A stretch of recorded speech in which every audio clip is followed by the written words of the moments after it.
అందరికీ హాయ్ అండి. Welcome to Mallanna online academy. అయితే మనం అస్థిపంజర వ్యవస్థ గురించి తెలుసుకున్నాం. అదేవిధంగా కండర వ్యవస్థ గురించి తెలుసుకోవడం జరిగింది. ఇప్పుడు మనం తెలుసుకునేటువంటి అంశం ఏంటంటే పోషక పదార్థాలు. పోషక పదార్థాలు ఈ పోషక పదార్థాల గురించి మనం న్యూట్రియంట్స్ గురించి మనం విపులంగా తెలుసుకోవాల్సినటువంటి అవసరం ఉన్నది. అయితే మన ఛానల్ని షేర్ చేసి సబ్స్క్రైబ్ చేయండి. అయితే శరీరానికి కావలసినటువంటి ఏవైతే ఉన్నాయో, శరీరానికి కావలసినటువంటి పదార్థాలను శక్తినివ్వడంలో ఉపయోగపడేటువంటి పదార్థాలను మనం ఏమంటాం అనంటే న్యూట్రిషన్ అని అంటాం. మరి ఎనర్జీ కావాలి, శక్తి కావాలి, తర్వాత గ్రోత్ రేటు పెరగాలి, పెరుగుదలకు ఉపయోగపడేటువంటి పదార్థాలను మనం ఏమంటామంటే న్యూట్రిషన్స్ అని అంటాం. అయితే ఈ న్యూట్రిషన్స్ యొక్క అధ్యయనాన్ని అంటే పోషక పదార్థాల యొక్క అధ్యయనాన్ని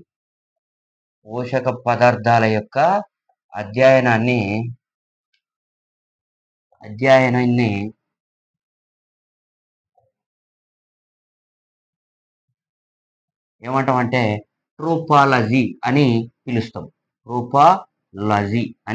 పిలుస్తాం. వీటి యొక్క అధ్యయనాన్ని. మరి పోషక పదార్థాలు అంటే ఏంటి? ఈ పోషక పదార్థాలు ఏ పోషక పదార్థాలు ఉంటాయి, వాటి గురించి ఏ పదార్థాల నుంచి వెళ్ళి ఎంత ఎనర్జీ అనేది వస్తుంది అనేటువంటి అంశాన్ని మనం తెలుసుకోవాలి. కాబట్టి దీని గురించి అధ్యయనం చేయాలి. కాబట్టి ఈ అధ్యయనం చేసేటువంటి శాస్త్రాన్ని మనం ఏమంటామంటే ట్రోపాలజీ అని అంటాం. అంటే మరి ఈ పోషక పదార్థాలు అంటే ఏంటి అని తెలుసుకున్నాం. శరీరానికి శక్తినివ్వడంలో, అదే విధంగా శక్తినివ్వడమే కాక గ్రోత్ రేటు, అభివృద్ధి లోపల, పెరుగుదల లోపల ఉపయోగపడేటువంటి పదార్థాలను మనం అంటున్నామంటే పోషక పదార్థాలని అంటున్నాం, న్యూట్రియంట్స్ అని పిలుస్తున్నాం. అయితే ఈ న్యూట్రియంట్స్ గురించి అధ్యయనం చేసేటువంటి శాస్త్రాన్ని study of nutritions, it is called trophology. అయితే మరి ఈ పోషక పదార్థాలు ఏవేవి అంటే కార్బోహైడ్రేట్స్,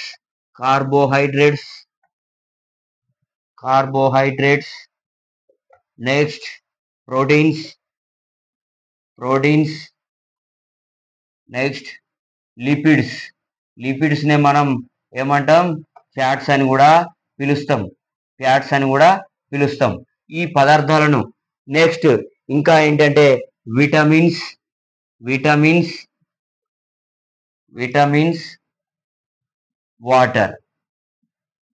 వాటర్ వీటిని మొత్తం కలిసి మనం ఏమంటున్నామంటే కార్బోహైడ్రేట్స్, ప్రోటీన్స్, లిపిడ్స్, అదే విధంగా విటమిన్స్, వాటర్ ని మనం ఏమని పిలుస్తామంటే పోషక పదార్థాలు, న్యూట్రియంట్స్ అని పిలుస్తాం.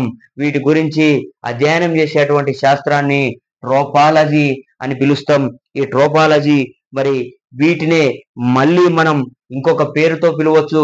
ఈ carbohydrates, proteins, lipids, vitamins, water ని మనం ఏమంటామంటే బయోకెమికల్స్ అని కూడా పిలుస్తాం.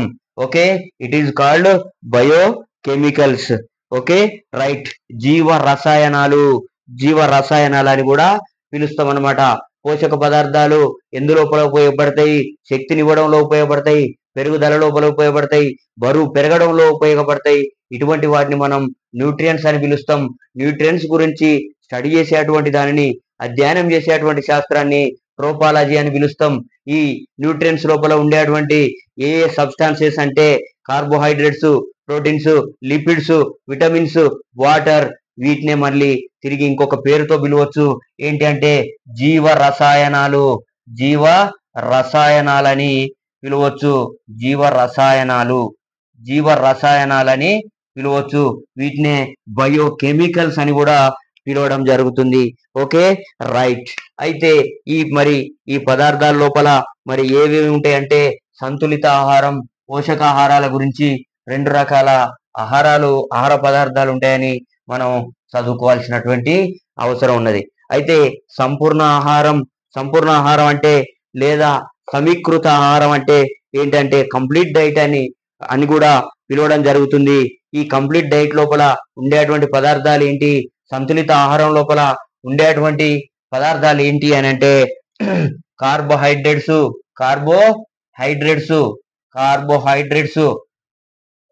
అదే విధంగా proteins, next vitamins, next lipids. వీటిని మనం కెమికల్స్ అని కూడా పిలుస్తాం, కంప్లీట్ డైట్ అని కూడా పిలవడం జరుగుతుంది. మరి ఈ సమీకృత ఆహారం లోపల ఈ అసలైనటువంటి ఏది ఆహార పదార్థం అని అంటే పాలు సంతులిత ఆహారం లోపల మొట్టమొదటిగా వచ్చేటువంటిది ఏది అని అంటే పాలను, మిల్క్ ని మనం పిలవడం జరుగుతుంది అన్నమాట. ఓకే, సంతులిత ఆహారం అంటే ఏంటి అని అంటే అన్ని పోషక పదార్థాలు సరైన పాలలో కార్బోహైడ్రేట్స్, ప్రోటీన్స్, విటమిన్స్, లిపిడ్స్ అనేటి సరైనటువంటి విధంగా ఉన్నటువంటి ఆహారాన్ని మనం ఏమంటామంటే సంతులిత ఆహారం, బ్యాలెన్స్డ్ డైట్ అని కూడా పిలవడం జరుగుతుంది అన్నమాట. అయితే అన్ని సమతుల్య ఆహారాలు సంపూర్ణ ఆహారాలే. అన్ని సమతుల్య ఆహార పదార్థాలన్నీ కలిసి ఏమైతాయి అనంటే సంపూర్ణ ఆహారాలే, కానీ అన్ని సంపూర్ణ ఆహారాలు సమతుల్య ఆహారాలు కావు. అయితే వీటిని కూడా మరి ఈ పోషక పదార్థాల లోపల కూడా రకరకాలుగా ఉన్నాయి. మరి స్థూల పోషకాలు అంటే ఏంటి, సూక్ష్మ పోషకాలు అంటే ఏంటి, మినరల్స్ అంటే ఏంటియో మనం తెలుసుకోవాలి. మరి స్థూల పోషకాలు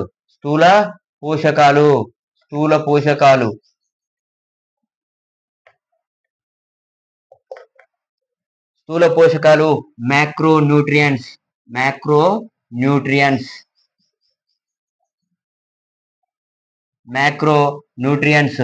సూక్ష్మ పోషకాలు అతి ఎక్కువ పరిమాణంలో ఉన్నటువంటి వాటిని మనం ఏమంటామంటే స్థూల పోషకాలని పిలుస్తాం. ఈ స్థూల పోషకాలు ఏవంటే కార్బోహైడ్రేట్స్, అదే విధంగా ప్రోటీన్స్, లిపిడ్స్ ని మనం ఏమని పిలుస్తాం, లిపిడ్స్ నే ఫ్యాట్స్ అని కూడా పిలవడం జరుగుతుంది. వీటిని మనం ఏమంటామంటే స్థూల పోషకాలని పిలవడం జరుగుతుంది అన్నమాట. వీటిని ఎక్కువ మొత్తం లోపల ఆహార పదార్థాలుగా తీసుకోవడం అనేది జరుగుతుంది. రైట్. నెక్స్ట్ సూక్ష్మ పోషకాలు. మరి ఈ సూక్ష్మ పోషకాలు అంటే ఏంటి, మరి మైక్రో న్యూట్రియంట్స్. సూక్ష్మ పోషకాలు మైక్రో న్యూట్రియంట్స్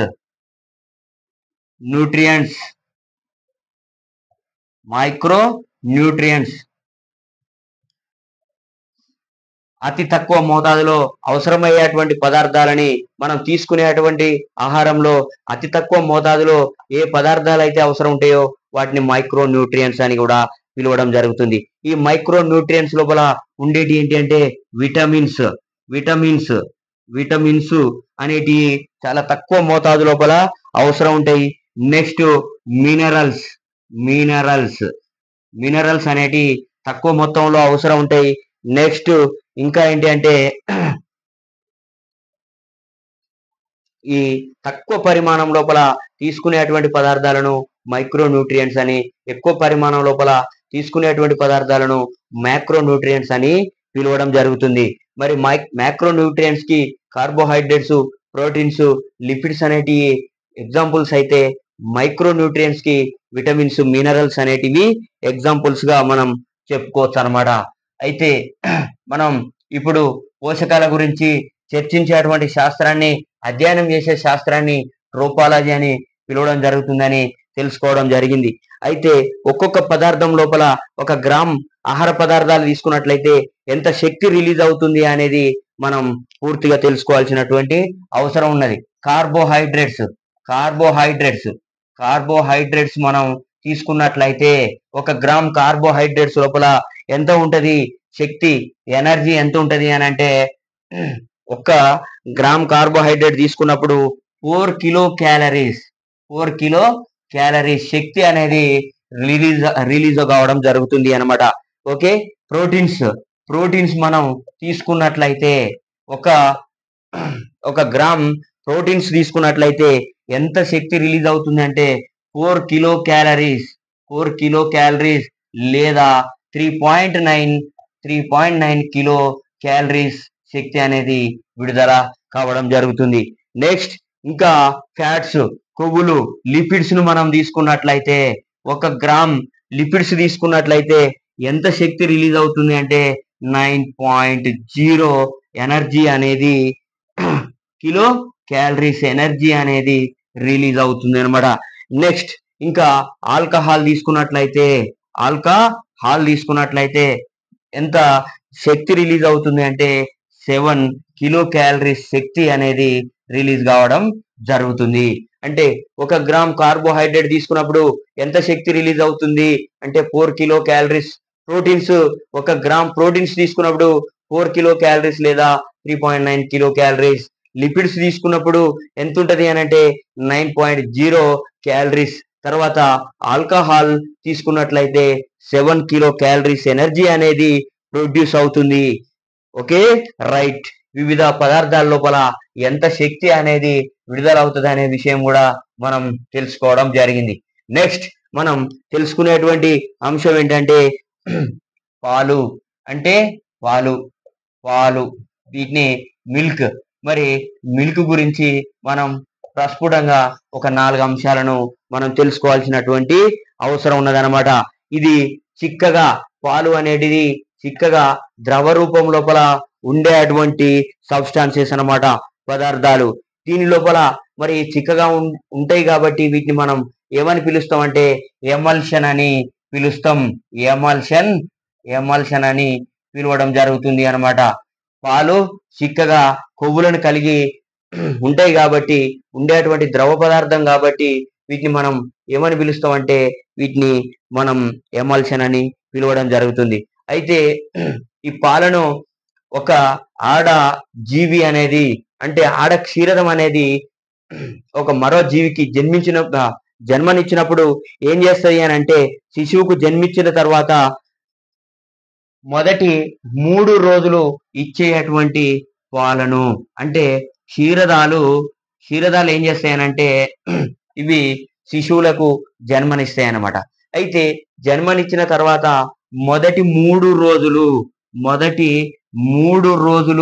ఇచ్చేటువంటి పాలను మనం ఏమని అంటామంటే వీటి లోపల యాంటీబయోటిక్స్ అనేటివి యాంటీబాడీస్ ని ఎదుర్కొనేటివి ఉంటాయి. రోగ నిరోధక శక్తిని పెంపొందించేటువంటి ఉంటాయి కాబట్టి వీటిని మనం ఏమంటామంటే వీటిని కొలెస్ట్రం అని పిలుస్తాం. కొలెస్ట్రం అని పిలవడం జరుగుతుంది వీటిని. అంటే ఒక ఆడక్షీరదం అనేది శిశువుకు జన్మనిచ్చిన తర్వాత 3 రోజుల వరకు ఇచ్చేటువంటి పాలను మనం ముర్రుపాలు, కొలెస్ట్రం అని పిలుస్తాం అన్నమాట. అయితే ప్రపంచ ఆరోగ్య సంస్థ ఏం చేసింది అంటే WHO ప్రకారం అదే విధంగా WHO 6 నెలల వరకు ఏమన్నది అని అంటే శిశువుకు తల్లి పాలను మాత్రమే ఇవ్వాలి. 6 నెలల వరకు తల్లి పాలను మాత్రమే ఇవ్వాలి అని ఖచ్చితమైనటువంటి సంకేతాన్ని జారీ చేయడం జరిగింది అనమాట. ఓకే, ఈ పాలను మనం ఏమంటామంటే ఐడియల్ ఫుడ్ అని కూడా పిలవడం జరుగుతుంది అనమాట. Okay, right. అయితే మరి తల్లిపాలు ఇచ్చినట్లయితే ఒక 6 మంత్ వరకు 6 నెలల వరకు ఆ శిశువు అనేది ఎనర్జెటిక్ గా ఉండడానికి అవకాశం ఉన్నది. నెక్స్ట్ అయితే ఈ తల్లిపాలకు మరి డబ్బా పాలకు ప్రధానమైనటువంటి తేడా ఏంటి అంటే తల్లిపాల లోపల రోగ నిరోధక శక్తిని పెంపొందించేటువంటి యాంటీబాడీస్ అనేటివి ఉంటాయి. మరి వీటి లోపల ఎక్కువగా యాంటీబాడీస్ అనేటివి ఉండడానికి వీలు లేదనమాట. నెక్స్ట్ వైట్ రెవల్యూషన్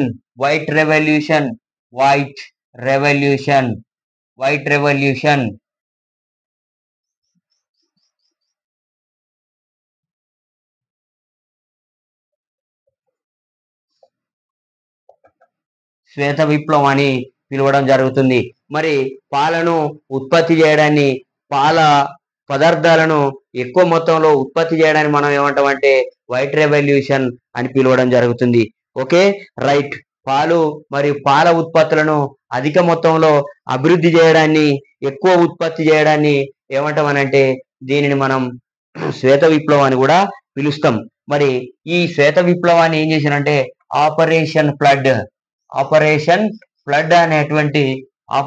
ఫ్లడ్ అనే కార్యక్రమం లోపల 1970 లోపల ఏం చేసిరు అని అంటే దీన్ని ఈ వైట్ రెవల్యూషన్ ని శ్వేత విప్లవాన్ని ఎక్కువగా అభివృద్ధి చేయడం అనేది జరిగిందనమాట. మరి ఈ శ్వేత విప్లవం ఎక్కడ ప్రారంభించబడ్డది అని అంటే కేరళ రాష్ట్రంలో దీనిని ప్రారంభించడం జరిగింది. రైట్. నెక్స్ట్ ఏంటి అని అంటే ఈ ఫాదర్ ఆఫ్ వైట్ రెవల్యూషన్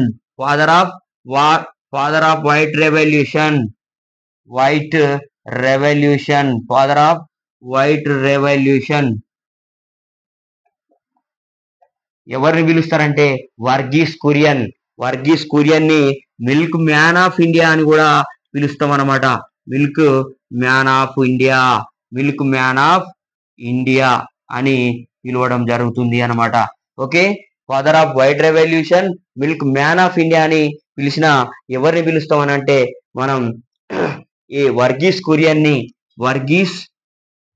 ని